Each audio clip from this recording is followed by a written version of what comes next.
Do you know that the demolition of World Trade Center was not the first incident that shook America in the early 2000s? While there was no physical destruction involved, the economic collapse actually went far beyond the physical destruction of WTC. Yes, we are talking about the dot-com bubble and crash. Hi all, my name is Dheeraj Vaidya from WallStreetMojo.com, the home of most authentic place to learn finance and accounting. Without wasting much of your time, let's get started.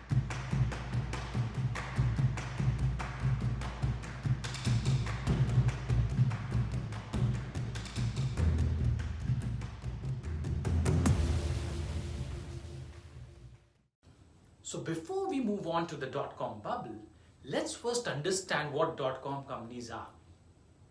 In simple terms, a dot-com company is any company that runs its business online.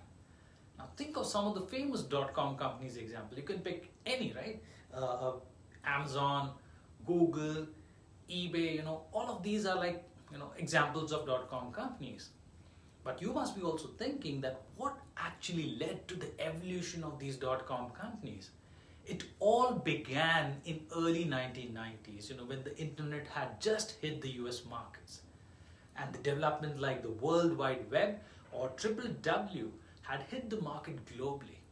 But you know what? Only 3% of the US population were on the web. And why it was that? It was hard.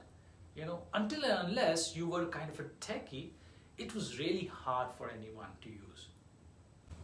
But all this changed with the advent of Mosaic.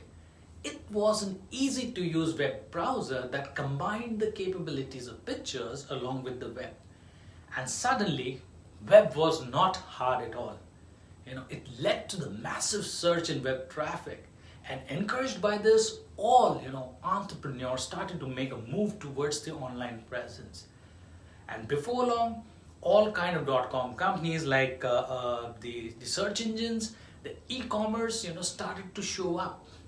And as the interest rates was also low, since the 1970s, opening up of companies was as easy as buying an aspirin.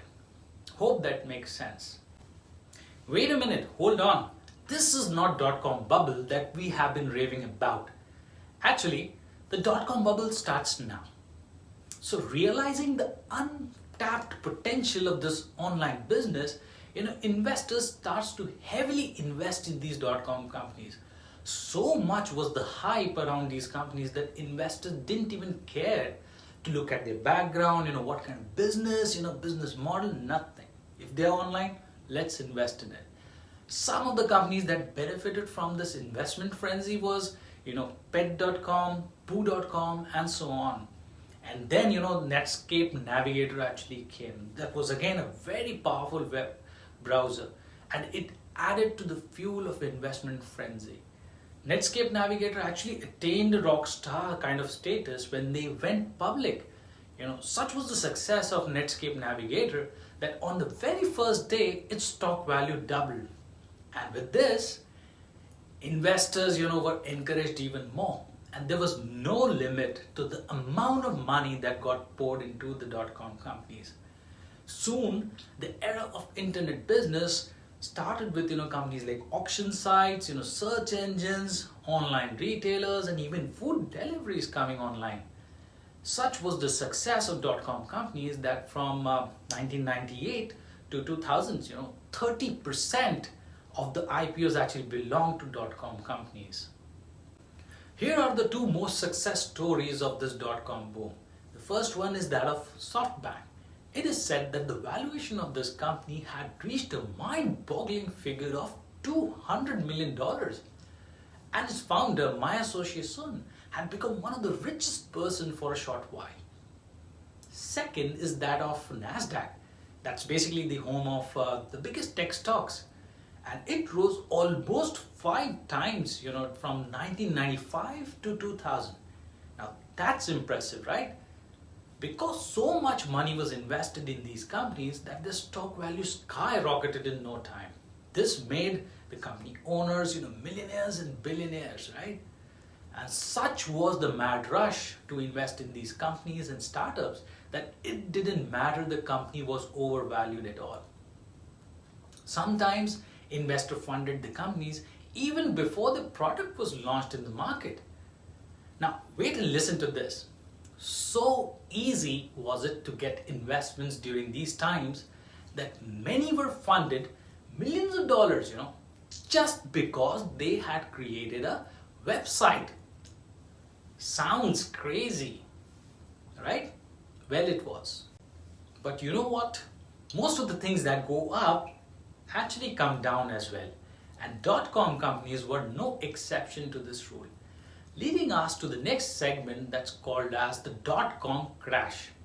Now imagine startup companies were getting so much of funding than required. What will they do? The investors had invested heavily, and some of them were fraudulent and useless companies too. Many of these startups had started to use these funds obviously erratically. Think of advertisements, planning large vacations, buying luxury offices. And over a period of time, obviously the reality has to sink in. Even after 2 to 3 years of funding, many of the online companies could not even keep up with the growth graph. The revenue growth was nowhere near as expected by the optimistic investors. Slowly, obviously, investors started to realize that they are not reaping the benefits or the rewards on their investments. And what happens at the end of this? This led to the massive exodus of investors from dot-com companies. And imagine, from 2000 to 2002, the dot-com bubble started to burst. Seek and Boo.com, who were riding on billions of dollars of investment, went bankrupt overnight.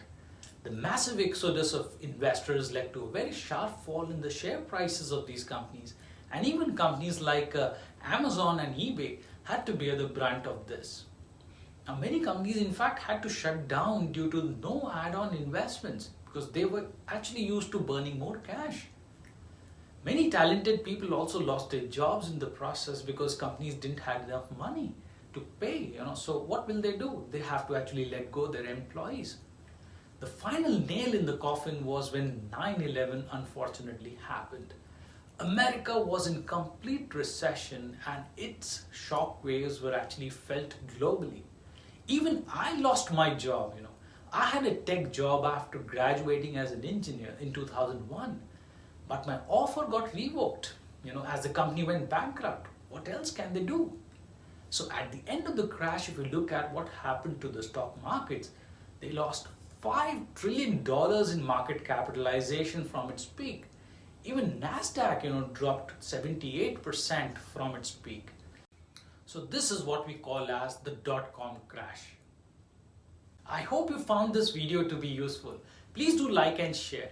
And if you have any feedback or want to suggest a topic for any future video, then you may do so by writing about it in the comments section. Also, we come up with very interesting videos on finance and accounting topics regularly. So if you haven't subscribed to our channel yet, please do so by clicking on the subscribe button below so that you can get the notification as soon as we release the latest videos. Thanks for watching. Have a nice day.